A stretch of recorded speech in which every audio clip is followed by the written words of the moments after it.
क्या आपने कभी सोचा है कि जंगलों में आग कई दिनों तक लगातार कैसे जलती रहती है? क्या आपको पता है जंगल में आग लगने के पीछे खुद जंगल में रहने वाले पक्षियों का ही हाथ होता है? क्या आप इस बात पर विश्वास करेंगे कि पक्षी जंगल में आग को बढ़ाने का काम करते हैं? ये सुनने में थोड़ा अजीब है कि पक्षी जंगल में आग बढ़ाने या कई मौकों पर आग लगाने का काम करते हैं, लेकिन सच यही है और ये बात प्रूव भी हो चुकी है कि खुद जंगल में रहने वाले पक्षी ही अपने घरों में आग लगाते हैं। अब आप सोच रहे होंगे कि पक्षियों को तो आग लगानी आती नहीं है, फिर वो कैसे इतना बड़ा काम कर सकते हैं? हम आपको बताएंगे और साथ में ये भी कि जिन पक्षियों को हम प्यारा और सीधा समझते हैं वो कितने मतलबी होते हैं, जो सिर्फ अपने बारे में सोचकर जंगल में रहने वाले दूसरे पक्षियों की जान को खतरे में डाल देते हैं। आग बढ़ने से पहले, मेरा मतलब है कि आगे बढ़ने से पहले बस आप जल्दी से हमारे चैनल को सब्सक्राइब कर दीजिए ताकि ऐसी अमेजिंग और इंटरेस्टिंग वीडियोस आपसे छूट ना जाए। तो ये बात है 1980 की, जब एक फायर फाइटर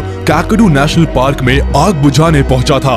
यहाँ उसने ऐसा कुछ देखा जिसको देखकर वो हैरान रह गया। उसने देखा कि एक पक्षी सुलगती हुई एक पेड़ की लकड़ी को चोंच में उठाकर ले गया और ऐसी जगह पर उस लकड़ी को गिरा दिया जहाँ आग नहीं थी, और उस सुलगती हुई लकड़ी की वजह से उस जगह पर आग लग गई। पहले तो उस फायर फाइटर को लगा ये शायद गलती से हुआ होगा, हो सकता है ये पक्षी इस लकड़ी को अपना घोंसला बनाने के लिए ले जा रहा हो। और जब उसको इस बात का एहसास हुआ कि इस लकड़ी में आग है तो उसने लकड़ी के उस टुकड़े को फेंक दिया होगा। लेकिन थोड़ी ही देर बाद ये बात एक पक्षी ने फिर से दोहराई। तब जाकर उस फायर फाइटर को लगा कि शायद ये पक्षी जानबूझकर ये हरकत कर रहे हैं। तो क्या पक्षी इतने समझदार होते हैं या फिर क्या पक्षी इतने नासमझ होते हैं कि उनको आग लगने के नुकसान या परिणाम के बारे में पता ही नहीं होता? व्हाइट काइट, ब्लैक काइट और ब्राउन फैल्कन वो पक्षी है जो जंगलों में आग लगाने का या फिर आग को बढ़ाने का काम करते हैं। अब आप सोचेंगे कि ये पक्षी आग लाते कहाँ से है, क्योंकि ना तो इनको माचिस जलाना आता है और ना ही ये पत्थरों को पकड़कर आग जला पाते होंगे। तो इसका जवाब है बिजली। जब बिजली कड़क कर जंगलों में गिर जाती है तो जंगलों में आग का कारण बनती है, जिसके बाद ये तीनों पक्षी उन आग के लपटों के कम होने का इंतजार करते हैं ताकि ये लकड़ियां उठाकर दूसरी जगह फेंक सके, और फिर ये तसल्ली से बैठकर पूरा नजारा देखते हैं। अब यहाँ सवाल उठता है कि जंगलों को, जिनको लाखों पशु पक्षियों का घर कहा जाता है, ये उसमें भला आग क्यों लगाते हैं? क्या जंगलों की आग को देखकर और उन जानवरों को जलता हुआ देखकर इन पक्षियों को मजा आता है? आखिर ये आग में घी डालने का काम क्यों करते हैं? इसका जवाब जानकर आपकी आंखें खुली की खुली रह जाएंगी। जब आग जंगल में फैल जाती है तो ये पक्षी चौकन्ने होकर नजर रखते हैं कि आग से बचकर कौन कौन से जानवर कहां से जंगल से बाहर निकल रहा है, जिससे ये उनको नोच कर खा सके। शिकार को पाने के लिए इस बात का खास ध्यान रखते हैं कि किस तरफ आग ज्यादा है, किस तरफ जाकर ये अच्छा शिकार पा सकते हैं, और साथ में इस बात का भी ध्यान रखते हैं कि जानवर आग में ज्यादा जल ना जाए या खुद आग की चपेट में ना आ जाए। तो अब आप जान गए होंगे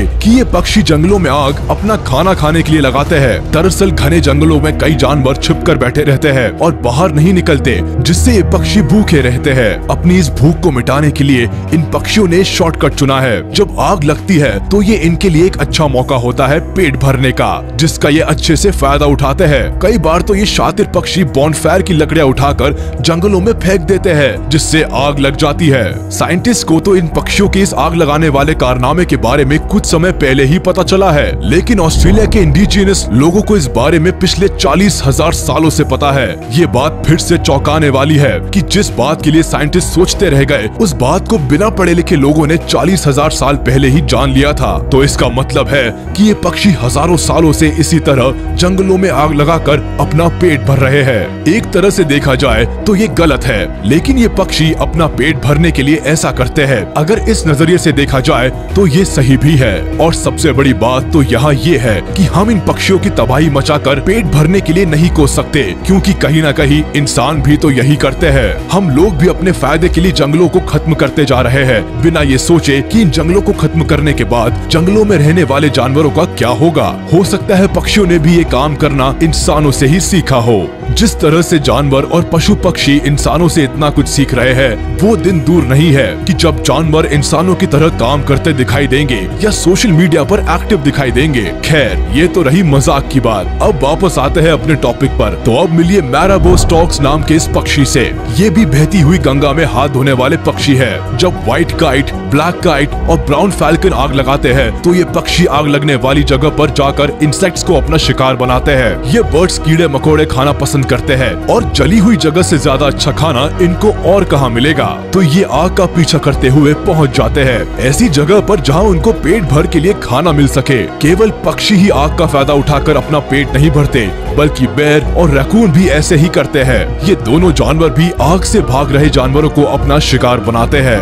यहाँ ये जानना भी जरूरी है कि सभी जानवर आग से भागकर अपनी जान बचाने की कोशिश नहीं करते। कुछ जानवरों का खुद की जान बचाने का अलग ही तरीका है। एम्फीबियन खुद को मिट्टी के अंदर छुपा लेते हैं, मूस पानी के अंदर चले जाते हैं और आग के खत्म होने का इंतजार करते हैं। लेकिन कैंगरू का स्वैग ही अलग है। ये आग लगने वाली जगह की तरफ ही भागते हैं और इस जगह पर कूदना शुरू कर देते हैं ताकि उस जगह पर कब्जा कर सके। कैंगरू शायद ये बात जानते हैं कि जिस जगह आग लग चुकी है वहाँ वापस से आग तो लगेगी नहीं, तो ये मौका पाते ही उस जगह पर अपना कब्जा जमा लेते हैं। अब बात करते हैं मस्त मौला अंदाज वाले चिंपैंजी की। क्योंकि ये थोड़ा बहुत इंसानों की तरह सोचते हैं, तो इनको ये भी पता है कि आग से कैसे बचा जाए। जिस तरह चिंपैंजी को आग को इग्नोर करना आता है, उस तरह जंगल के दूसरे जानवरों को नहीं आता और वो अपने हिसाब से खुद को बचाते हैं। जैसे कि गोफर टॉर्टोइस, ये कछुओं की प्रजाति का सबसे खास कछुआ है क्योंकि ये ऐसा गड्ढा खोदता है जो एक साथ करीब 360 प्रजाति के जानवरों को पनाह दे सकता है। इसीलिए आपदा के दौरान ये गोफर टॉर्टोइस ऐसा बड़ा गड्ढा खोदकर खुद की और दूसरे जानवरों की जान बचाते हैं। इस गड्ढे में सांप से लेकर चूहे तक पनाह ले सकते हैं। अब इन बेचारों को क्या पता कि ये जिस आग से बचने के लिए इतनी जदोजहद कर रहे हैं, उस आग को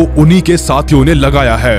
ये तो बात हुई जंगलों की। अब आपको बता दे कि पावर हाउस में आग लगाने वाले भी यही पक्षी होते हैं। अभी जिस पावर हाउस को आप देखते हैं वो तो काफी सिक्योर है, लेकिन पहले के पावर हाउस ऐसे नहीं थे।